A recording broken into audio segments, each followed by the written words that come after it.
Hello বন্ধুরা, organism and population যে চ্যাপ্টারটি আছে, তো এটা তার নেক্সট ভিডিও। তো এখানে পপুলেশন বিষয়ে স্টাডি করা হবে। তো এই ভিডিওগুলোতে এনসিইআরটি যেটা আছে সেটা বাংলাতে এক্সপ্লেন করা হবে। তোমরা যারা বাংলা মিডিয়ামে স্টুডেন্ট নিট দেবে তাদের জন্য এই ভিডিওগুলি অত্যন্ত দরকারি। তাদেরকে এনসিইআরটি পড়তে এবং বুঝতে সাহায্য করবে। তো শুরু করা যাক। Population attributes. পপুলেশন বিষয়ে কিছু এখানে ধারণা থাকবে কিছু, যে কী পপুলেশনটা কী। In nature, we rarely find isolated single individuals of any species. আমরা প্রকৃতিতে কোনো প্রজাতিকেই আইসোলেটেড অবস্থায় দেখতে পাই না, যে শুধুমাত্র ওই প্রজাতি আছে। এমন কোনো পৃথিবীর মধ্যে এমন কোনো জায়গা নেই, এমন কোনো যেখানে শুধুমাত্র একটা প্রজাতির জীবই থাকে।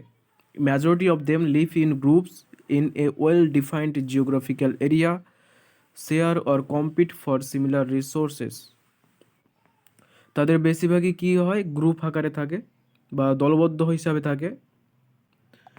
In a well defined geographical area, একটা জিওগ্রাফিক্যাল এরিয়ার মধ্যে গ্রুপ আকারে থাকে, কোনো একটা ভৌগোলিক অঞ্চলে তা বিভিন্ন রকমের প্রজাতি গ্রুপ আকারে থাকে। Share or compete for similar resources, একই রকমের খাদ্য, বাসস্থান, রিসোর্স মানে উৎস, খাদ্য হতে পারে, বাসস্থান হতে পারে। তো সেই সমস্ত খাদ্য বাসস্থানে তাদের একে অপরের মধ্যে শেয়ার করে বা কম্পিট করে, অর্থাৎ কম্পিটিশন করে একই রিসোর্সের জন্য। পোটেন্সিয়ালি ইন্টারব্রিড, তারপরে একে অপরের মধ্যে সংযোগ স্থাপন করে, যে ইন্টারব্রিড মানে জনসংযোগ স্থাপন করে। And thus constitute a population, এবং এইভাবে পপুলেশন তৈরি হয়। তাহলে কি, অনেকগুলো স্পেসিস যখন একটা নির্দিষ্ট অনেকগুলো স্পেসিস বা প্রজাতি যখন একটা ভৌগোলিক অঞ্চলে থাকে, একে অপরের সঙ্গে বিভিন্ন রকমের রিসোর্সকে শেয়ার করে, তারপরে তার সঙ্গে কম্পিটিশন করে, একে অপরের মধ্যে জনন ক্রিয়া সম্পন্ন হয়, তখন যেটা তৈরি হয় সেটা হলো population. Although the term interbreeding implies sexual reproduction, যদিও এখানে যে ইন্টারব্রিড বলা হয়েছে, সেই ইন্টারব্রিডিং বলতে সেক্সুয়াল রিপ্রোডাকশনকে ইন্ডিকেট করা হয়। যে একে অপরের সঙ্গে যে ইন্টারব্রিড করে তার মানে হলো যে একে অপরের সঙ্গে সেক্সুয়াল বা যৌন জনন করে। তো a group of individual resulting from even asexual reproduction is also generally considered a population for the purpose of ecological studies. তো যদিও এখানে ইন্টারব্রিড বলতে সেক্সুয়াল রিপ্রোডাকশনকেই রিপ্রেজেন্ট করা হয়েছে, কিন্তু অ্যাসেক্সুয়াল রিপ্রোডাকশন অর্থাৎ অযৌন জনন প্রক্রিয়ার মাধ্যমেও যদি তারা জনন সম্পন্ন করে, তো সেটাও কিন্তু পপুলেশনের মধ্যে অন্তর্ভুক্ত হবে। তো এটা এখানেই বলা হয়েছে যে শুধুমাত্র যৌন জননই না, যদি অযৌন জনন প্রক্রিয়ার মাধ্যমেও তারা সেক্সুয়াল রিপ্রোডাকশন করে, এই তারা রিপ্রোডাকশন করে থাকে, তাহলে সেটা পপুলেশনের মধ্যে ইনক্লুড হবে বা কনসিডার করা হবে ইকোলজিক্যাল স্টাডিকে সহজ করার জন্য। While the cormorants in a wetland, কর্মোরেন্টস হচ্ছে একটা কোনো প্রাণী প্রজাতি। তো কোনো একটা জলাভূমির সমস্ত কর্মোরেন্টস, র্যাটস ইন অ্যান অ্যাবন্ডনেড ডুইলিং, যে বিভিন্ন রকমের যে আবর্জনা পড়ে থাকে, যেখানে যে ইঁদুর, সেই সমস্ত ইঁদুর। Teakwood trees in a forest tract, কোনো একটা বন জঙ্গলের মধ্যে সমস্ত টিকুড বা এক প্রকারের কাস্টল গাছ। Bacteria in a culture plate, কোনো একটা কালচার প্লেটের মধ্যে সমস্ত ব্যাকটেরিয়া। কালচার প্লেট বলতে এরকম কোনো প্লেটের মধ্যে কালচার তৈরি করা হয় বিভিন্ন রকম পদার্থ দিয়ে, তার মধ্যে ব্যাকটেরিয়ারা গ্রো করে, তো সেই কালচার প্লেটের সমস্ত bacteria. Lotus plants in a pond, কোনো একটা পুকুরের মধ্যে সমস্ত পদ্ম ফুল। আর সাম এক্সাম্পল অফ পপুলেশনের উদাহরণ। তো এখানে পপুলেশনের উদাহরণ দেওয়া আছে, যেমন একটা জলাভূমির মধ্যে সমস্ত কর্মোরেন্টস, কিংবা একটা আবর্জনা স্তূপের মধ্যে সমস্ত ইঁদুর, কিংবা একটা জঙ্গলের মধ্যে সমস্ত টিকুড গাছ, কিংবা একটা কালচারের মধ্যে সমস্ত ব্যাকটেরিয়া। এরা কী করে, পপুলেশন তৈরি করে। যে অনেকগুলি প্রজাতির জীব যখন কী করে, একে অপরের সঙ্গে সম্পর্কিত অবস্থায় থাকে, শেয়ার করে কম্পিটিশন করে, আন্তঃজনন ক্রিয়া সম্পন্ন করে, তখন সেটা পপুলেশন তৈরি হয়। তো এখানে কিছু পপুলেশনের এক্সাম্পল দেওয়া আছে। In earlier chapters, you have learned that although an individual organism is the one that has to cope with a changed environment, তো আমরা আগের কী পড়েছি, আগের যে টপিকগুলোতে সেখানে বা চ্যাপ্টারে কী পড়েছি, যে প্রত্যেকটা অর্গানিজমকে পরিবেশ চেঞ্জ হলে তার নিজেকে তার সঙ্গে মানিয়ে নিতে হয়। তো আমরা এটাকে কী বলেছিলাম, যে একটা নির্দিষ্ট ইন্ডিভিজুয়াল জীব, যে কোনো একটা পরিবেশ চেঞ্জ হলো, তো পরিবেশ পরিবর্তন হলো, সে তাপমাত্রা হোক, স্যালিনিটি হোক, তো অর্গানিজমকে বা সেই জীবটাকে, পার্টিকুলার জীবটাকে তার সঙ্গে মানিয়ে নিতে হয়। It is at the population level that natural selection operates two evolve the desired traits. কিন্তু যখন সেটা পপুলেশন লেভেলে পড়বো, তো স্পেসিস লেভেলে পড়েছিলাম তাই নিজেকে মানিয়ে নিচ্ছিল, পড়েছিলাম। যখন এটা পপুলেশন লেভেলে পড়বো তখন কী হবে, যে ন্যাচারাল সিলেকশন হয়ে থাকে এবং কোনো একটা বিশেষ বৈশিষ্ট্যকে তার মধ্যে ইভলভ করে নেয়, কোনো একটা বিশেষ বৈশিষ্ট্যকে আত্মস্থ করে নেয় জীবটা। তাহলে ন্যাচারাল সিলেকশন কোন লেভেলে হয়? পপুলেশন লেভেলে।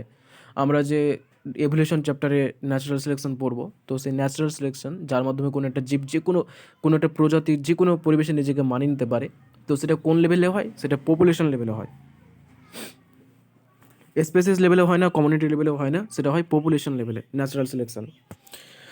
Population ecology is therefore an important area because it links ecology to population genetics and evolution. এবং এর জন্যই পপুলেশনের ইকোলজি যে পপুলেশন পার্টটা, সেটা একটা ইম্পর্টেন্ট, কারণ এটা কী করে, এটা লিঙ্ক করে কার মধ্যে? ইকোলজি সঙ্গে পপুলেশন জেনেটিক্স এবং ইভলিউশন, এই তিনটেকে লিঙ্ক করে থাকে বা একে অপরের সঙ্গে সংযোগ স্থাপন করে। যে পপুলেশনের মধ্যে ইকোলজির পার্ট আছে, তারপর পপুলেশন জেনেটিক্স, তারপর ইভলিউশন, এই প্রত্যেকেই একে অপরের সঙ্গে সম্পর্কিত হয় কোন লেভেলে এসে? পপুলেশন লেভেলে এসে। তার জন্য পপুলেশন একটা ইম্পর্টেন্ট। তো এটা একটা ইম্পর্টেন্ট কোয়েশ্চেন যে ন্যাচারাল সিলেকশন কোন লেভেলে হয়? পপুলেশন লেভেলে হয়। A population has certain attributes, পপুলেশনের কিছু বিশেষ বৈশিষ্ট্য আছে। Whereas an individual organism does not, যেখানে একটা ইন্ডিভিজুয়াল অর্গানিজমের থাকে না। যে যদি একটা নির্দিষ্ট করে দেওয়া হয় যে এই জীবটার কোনো একটা বিশেষ বৈশিষ্ট্য নেই, কিন্তু যখন সে পপুলেশন হিসেবে থাকবে অনেকগুলো স্পেসিস একত্রে, তো সেই পপুলেশনের একটা কিছু বিশেষ বৈশিষ্ট্য আছে। কি? An individual may have birth and death, but A population has birth rates and death rates. যেমন এখানে একটা এক্সাম্পল দেওয়া আছে যে কোনো একটা ইন্ডিভিজুয়াল বা পার্টিকুলার কোনো একটা জীবের, যেমন বলা হচ্ছে যে একটা বাঘের তার কি থাকতে পারে? বার্থ, যে জন্ম কবে হয়েছে, ডেথ মৃত্যু কবে হয়েছে, সেটা থাকতে পারে। কিন্তু অনেকগুলো প্রজাতির বাঘ যখন একত্রে থাকে একটা পপুলেশন তৈরি করবে, তখন বলা হবে যে এই পপুলেশনটা বার্থ রেট কত, এই পপুলেশনটা ডেথ রেট কত। তখন আর বলা হবে না যে জন্ম কবে, মৃত্যু কবে। জন্ম হার কত, মৃত্যু হার কত। পপুলেশন চলে এলে তখন বার্থ রেট আর ডেথ রেট এই দুটো চলে আসে। তো বার্থ রেট, ডেথ রেট এটা একটা বিশেষ বৈশিষ্ট্য। In a population these rates refer to per capital birth and death. যে এই বার্থ রেট আর ডেথ রেট বলতে কী বোঝায়? যে প্রতি শতকে কতজন জন্মগ্রহণ করছে, কতজন মৃত্যুগ্রহণ করছে, সেটাকেই বোঝায়। The rates hence expressed are changed in number, increase or decrease with respect to members of the population. Rate বা হার বলতে আমরা জানি যে কতটা পরিবর্তন হচ্ছে, সে বৃদ্ধি হতে পারে, হ্রাসও হতে পারে, যে প্রাথমিক কতটা ছিল তার সাপেক্ষে। তো এখানে একটা এক্সাম্পল দেওয়া আছে, তার মাধ্যমে অত্যন্ত ইজিলি এটা বোঝা যাবে। যেমন here is an example, if in a pond there were 20 lotus plant last year and through reproduction 8 new plants are added, taking the current population is 28, we calculate the birth rate is 8/20, 0.4 offspring per lotus per area. তো এখানে কী ছিল? 20টা ছিল, 28টা হয়েছে, তাহলে কি 28 minus 20 by কি প্রাথমিক কত ছিল? 20টা। তাহলে এখান থেকে পাওয়া যাবে বার্থ রেট কত? 0.4। প্রতি বছর 0.4 বার্থ রেট হচ্ছে 0.4। If 4 individuals in a laboratory population of 40 fruit flies dies during a specified time interval, সে ওই এক সপ্তাহের মধ্যে যদি দেখা যায় যে 4টে এই ফ্রুট ফ্লাই মারা গেছে, the death rate in the population during that period is 4/40, 0.1 individual per fruit per week. যে কতটা সময় নিচ্ছে সেটা কিন্তু বিষয়, ঠিক আছে। তো এখানে একই রকম, যে 40টা ছিল, 4টে কমে গেছে, তাহলে কতটা কমেছে? 4। কতটা ছিল? 40। তাহলে পরিবর্তন বাই প্রাথমিক, তাহলে 0.1 ডেথ রেট। কত টাইম নিয়েছিলাম? পার উইকে। তো এইভাবে রেটটা বের করতে হয় পপুলেশনের, একেবারে easy. Another attribute characteristic of a population is sex ratio. পপুলেশনের আরেকটা বিশেষ বৈশিষ্ট্য হলো যে সেক্স রেশিও, যে মেল কতটা আছে, ফিমেল কতটা আছে, সেই ratio. An individual is either a male or a female, but a population has a sex ratio. 60% of the population are female, 40% are male. যে একটা ইন্ডিভিজুয়াল কি হয়, যে হয় একটা ইন্ডিভিজুয়াল বলা যেতে পারে সেই বাঘটা পুরুষ বাঘ বা সেই বাঘটা স্ত্রী বাঘ, কিন্তু যখন পপুলেশন হিসাবে দেখবো তখন এই সেই পপুলেশনের মধ্যে কত পার্সেন্ট পুরুষ বাঘ আছে, কত পার্সেন্ট স্ত্রী বাঘ আছে, তাহলে সেটা কী হবে, সেক্স রেশিও। যেমন এখানে একটা এক্সাম্পল দেওয়া আছে যে 60% পপুলেশন হচ্ছে ফিমেল, 40% মেল। কোনো একটা পপুলেশনের মধ্যে 40% পুরুষ, 60% মহিলা। আমাদেরও পপুলেশন গণনা করা হয় কোন টাইমে, যে প্রতি 10 বছর অন্তর অন্তর যেটা হয় আমাদের গণনা করা হয়, তো সেখানে এগুলো সব নিয়ে আসে যে কত পার্সেন্ট পুরুষ আছে, কত পার্সেন্ট মহিলা আছে। A population at any given time is composed of individuals of different age. একটা পপুলেশনের মধ্যে কি বিভিন্ন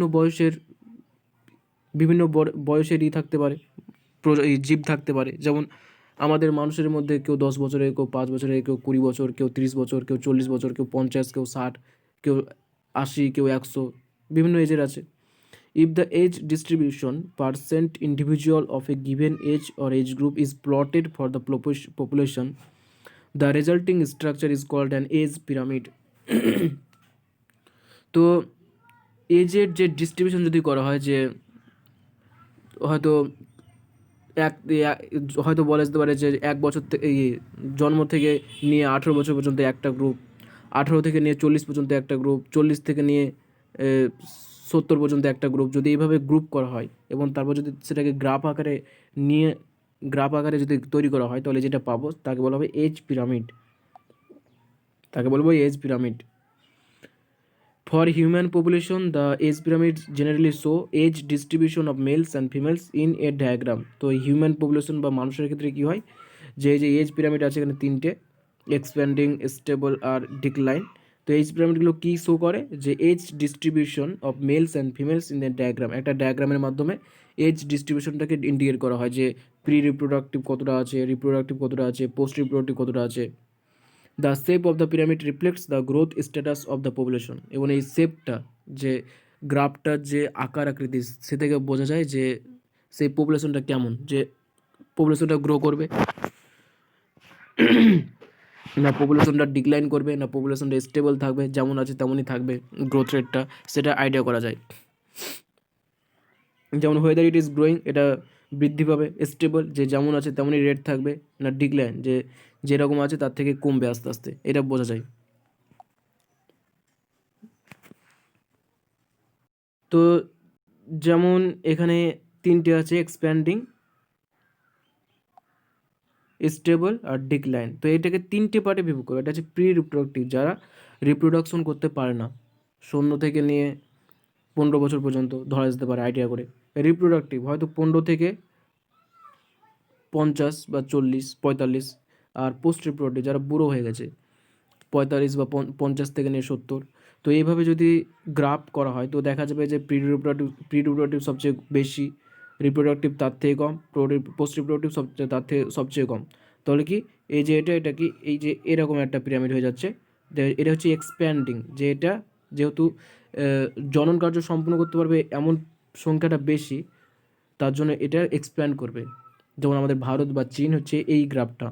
আর স্টেবল বলতে কি, যে প্রি রিপ্রোডাক্টিভ যতটা আছে, রিপ্রোডাক্টিভও প্রায় ততটাই আছে, তার জন্য কি, আর পোস্ট রিপ্রোডাক্টিভ তো একটু কমই আছে। তো এর জন্য কি এটা হচ্ছে স্টেবল, যে তেমন কোনো পরিবর্তন হবে না। যেমন আমেরিকা, যেগুলো উন্নত টাইপের দেশ, তাদের স্টেবল আছে, তাদের গ্রোথ রেটটা সেমই, একটা নির্দিষ্ট ব্যালেন্সে আছে। আর ডিক্লাইন মানে কি, কমবে, যে প্রি রিপ্রোডাক্টিভ সবচেয়ে কম, রিপ্রোডাক্টিভ হচ্ছে সবচেয়ে বেশি, আর পোস্ট রিপ্রোডাক্টিভ কম। তো এরা তো বুড়ো হয়ে গেলে কিন্তু এই যে যারা বাচ্চা আছে এখনও, তারা তো কমই আছে, তাই এরা হচ্ছে ডিক্লাইন, তাহলে পরবর্তীকালে এটা কমে যাবে। তো 3টে গ্রাফ, সেই গ্রাফগুলো দেখে নিতে হবে। The size of the population tell us a lot about its status in the habitat. তো পপুলেশনের সাইজ থেকে আমরা এটাও জানতে পারি যে সেটা কোন এলাকার বা কোথায় বাস করে, তার বাসস্থান সম্পর্কেও একটা আইডিয়া পাওয়া যায়। Whatever ecological process we use to investigate in a population, be it the outcome of competition with another species. যে আমরা ইকোলজিক্যাল প্রসেস যে অনেকগুলো আছে, আমরা মিউচুয়ালিজম পড়বো, তারপর প্রিডেশন, অনেক কিছু আছে। তো সেগুলোর মধ্যে যেটাকে আমরা ইনভেস্টিগেট করতে চাই না কেন, বা সেটাকে নিয়ে পর্যালোচনা করতে চাই না কেন, the impact of a predator or the effect of a pesticide application, যে সেটা শিকারি প্রিডেশন হতে পারে, সেটা পেস্টিসাইড অ্যাপ্লিকেশন হতে পারে, সেটা কম্পিটিশন হতে পারে, যেগুলো আমরা পপুলেশনের যে কোনো বিষয় নিয়ে আমরা স্টাডি করি না কেন, যে এই কিছু শেষের দিকে অনেক কিছু আছে, যেমন প্রিডেশন, কম্পিটিশন, মিউচুয়ালিজম, তো সেগুলোর যে কোনো একটাকে নিয়ে আমরা পর্যালোচনা করি না কেন, we always evaluated them in term of Annie change in the population size. আমরা সর্বদা সেটাকে কীভাবে ইন্ডিকেট করি বা বুঝতে পারি যে পপুলেশনের সাইজ কতটা চেঞ্জ হয়েছে, যে কোনো একটা গোষ্ঠীর মধ্যে মিউচুয়ালিজম হচ্ছে কিনা, প্রিডেশন হচ্ছে কিনা, কম্পিটিশন হচ্ছে কিনা, সেটা কীভাবে জানা যায়, যে পপুলেশনের সাইজটা চেঞ্জ হচ্ছে কিনা, তার উপর ভিত্তি করেই আমরা সেটা নির্ণয় করি। তো the size in nature could be as low as less than 10 Siberian cranes at Bharatpur wetlands in an area, or go into millions Chlamydomonas in a pond. তো পপুলেশনের যে সাইজটা প্রকৃতিতে সেটাও ভ্যারিয়েবল। যেমন এখানে দুটো এক্সাম্পল দেওয়া আছে, যে সাইবেরিয়ান যেটা এলাকা, ভরতপুরের যে ওয়েটল্যান্ডে সাইবেরিয়ান আছে, সেখানে পপুলেশন হচ্ছে 10-এরও কম, ডেন্সিটি এতটা কম যে 10-এরও কম। আর অন্যদিকে কোনো একটা পুকুরের মধ্যে ক্ল্যামাডোমোনাস, তার সংখ্যা লক্ষের বেশি। Population size, technically called population density, designated as a need not necessarily be measured in numbers only. তো পপুলেশন যে ডেন্সিটি আছে, যেটাকে এন দ্বারা ডিনোট করা হয়, পপুলেশন সাইজ বা পপুলেশন ডেন্সিটি বা পপুলেশন ঘনত্ব, জনঘনত্ব, তো সেটা কিন্তু নাম্বার হিসাবে ইন্ডিকেট করা হয় না। শুধুমাত্র যে নাম্বার গুনবো, যে একটা এরিয়ার মধ্যে 100টা আছে বা 1000টা আছে, শুধু নাম্বারের মাধ্যমে কিন্তু পপুলেশন ডেন্সিটি ইন্ডিকেট করা হয় না, অনেক পদ্ধতি আছে। তো এখানে আছে 3-4টা পদ্ধতি আছে, তো সেটা দেখি কী কী। Although total number is generally the most appropriate measure of population density, it is in some cases either meaningless or difficult to determine. যদিও নাম্বারের মাধ্যমে ডেন্সিটি নির্ণয় করাটা সবচাইতে অ্যাপ্রোপ্রিয়েট বা যথার্থ, যে নাম্বারের মাধ্যমে যে একটা এরিয়ার মধ্যে কতগুলো সেই স্পেসিসটা আছে, এর মাধ্যমে যে ডেন্সিটিটা নির্ণয় করব, সেটা সবচেয়ে অ্যাপ্রোপ্রিয়েট হবে, যথার্থ হবে। কিন্তু অনেক ক্ষেত্রে কী হয়, যে আমরা সেটাকে নির্ণয় করতে পারি না, সেটা অসম্ভব হয়ে পড়ে।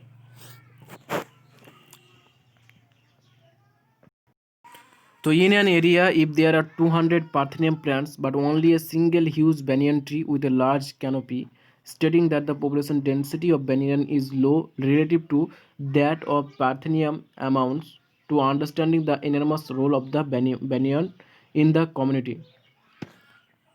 যেখানে একটা এক্সাম্পল দেওয়া আছে, যে ধরা যাক একটা এরিয়ার মধ্যে 200টা পার্থেনিয়াম প্ল্যান্ট আছে। পার্থেনিয়াম প্ল্যান্ট বলতে যে ছোটো ছোটো ঝোপ টাইপের একটা গাছ, কিন্তু একটা বড় বট গাছ আছে যেটা অনেক দূর পর্যন্ত ছড়িয়ে আছে।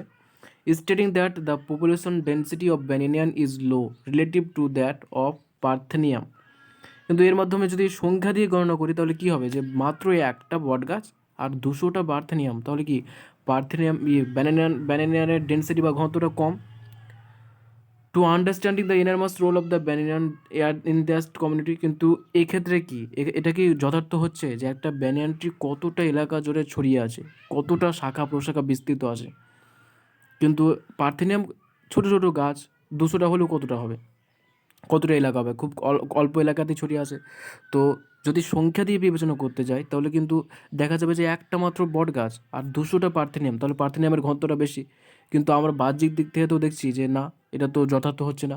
তো এই ক্ষেত্রে কিন্তু নাম্বারটা ঘনত্ব নির্ণয়ের ক্ষেত্রে যথার্থ হবে না। তো এক্ষেত্রে কী হয়, in such cases the percent cover or biomass is a more meaningful measure of the population size. এক্ষেত্রে নাম্বারটাকে তখন আর যথার্থ বলে গণ্য করা হবে না, তখন করা হবে percent cover or biomass. Biomass কতটা, বায়োমাস মানে কতটা ভর সেই এলাকাটাকে, জৈব ভর এলাকাটাকে ঘিরে আছে, সেটা মিনিংফুল। যে একটা বট গাছ অনেকটাই জৈব ভর, তার অনেকটা এলাকা জুড়ে ছড়িয়ে আছে, তো তার বায়োমাসটা অনেকটাই বেশি 200টা পার্থেনিয়ামের তুলনায়, তাই ব্যানিয়ান ট্রিয়ের ঘনত্বটা বা পপুলেশন ডেন্সিটিটা বেশি।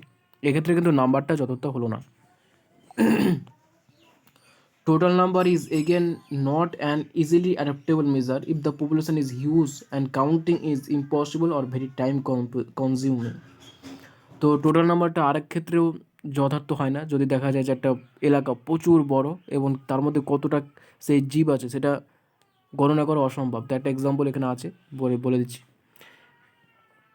If you have a dense laboratory culture of bacteria in a petri dish, what is the best measure to report is density? যেমন এখানে একটা এক্সাম্পল যে একটা পেট্রি ডিশ আছে, সেই পেট্রি ডিশের মধ্যে কি কোটি কোটি কোটি কোটি ব্যাকটেরিয়া আছে। তো আমরা কি গণনা করতে পারবো যে কতটা ব্যাকটেরিয়া আছে? কোটি কোটি আছে। তো এই ক্ষেত্রে কিন্তু আর নাম্বারটা তখন যথার্থ হবে না। Sometimes for certain ecological investigation there is no need to know the absolute population density. অনেক ক্ষেত্রে আছে যে আমাদের যথার্থ পপুলেশন ডেন্সিটি জানার কোনো দরকারই হয় না। যেমন এখানে relative density serve the purpose equally well. সেক্ষেত্রে রিলেটিভ ডেন্সিটি বা আপেক্ষিক ঘনত্ব কত সেটা জানা যায়, কারণ আমরা অ্যাকুরেট যে ডেন্সিটি সেটা নির্ণয় করতে পারি না কিছু কিছু ক্ষেত্রে। যেমন এখানে একটা এক্সাম্পল আছে, for instant the number of fish caught per trap is good enough measure of its total population density in the lake. যে একটা পুকুরের মধ্যে কতগুলো মাছ আছে সেটা কিন্তু নির্ণয় করা আমাদের দ্বারা অসম্ভব, কতগুলো মাছ আছে।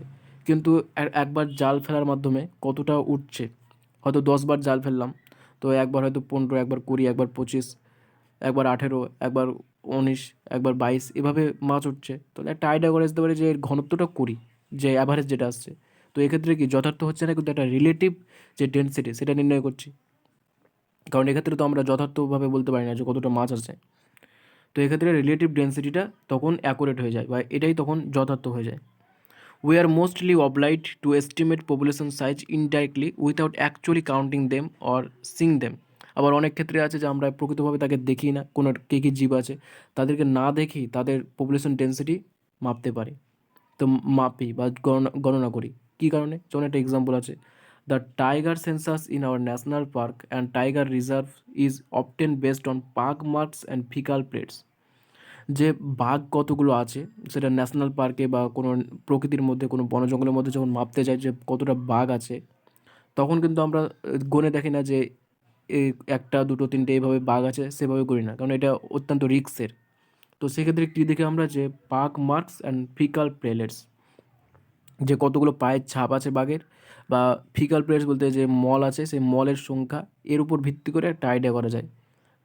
তো এক্ষেত্রে কিন্তু আমরা বাঘটাকে দেখছি না, কিন্তু তার ঘনত্বটা নির্ণয় করছি। তো এইভাবে পপুলেশন ডেন্সিটি শুধু নাম্বারের উপর ভিত্তি করে হয় না, অনেক ক্ষেত্রে ডেন্সিটির উপর ভিত্তি করে হয়, অনেক ক্ষেত্রে রিলেটিভ অ্যাবান্ডেন্সের উপর ভিত্তি করে রিলেটিভ ডেন্সিটি নির্ণয় করা হয়, অনেক ক্ষেত্রে বায়োমাস নির্ণয় করা হয়, অনেক ক্ষেত্রে ফিকাল প্লেলেটস বা পাগ মার্কসের উপর ভিত্তি করে হয়। তো অনেকগুলি পদ্ধতি আছে, সেটা কন্ডিশনের উপর ভিত্তি করে হয়, যে কোন কন্ডিশন কোন অবস্থা তার উপর ভিত্তি করে পপুলেশন ডেন্সিটি নির্ণয় করা হয়। তো এই ভিডিওটা এত দূরই, পরবর্তী ভিডিওতে পপুলেশন গ্রোথ যে আছে সেটা পড়ানো হবে। তো ভিডিওটি যদি তোমাদের কিছুটা ভালো লেগে থাকে তো অবশ্যই লাইক করো, কমেন্ট করো, শেয়ার করো আর চ্যানেলটিকে সাবস্ক্রাইব করো। তোমাদের সবাইকে ধন্যবাদ ভিডিওটি দেখার জন্য।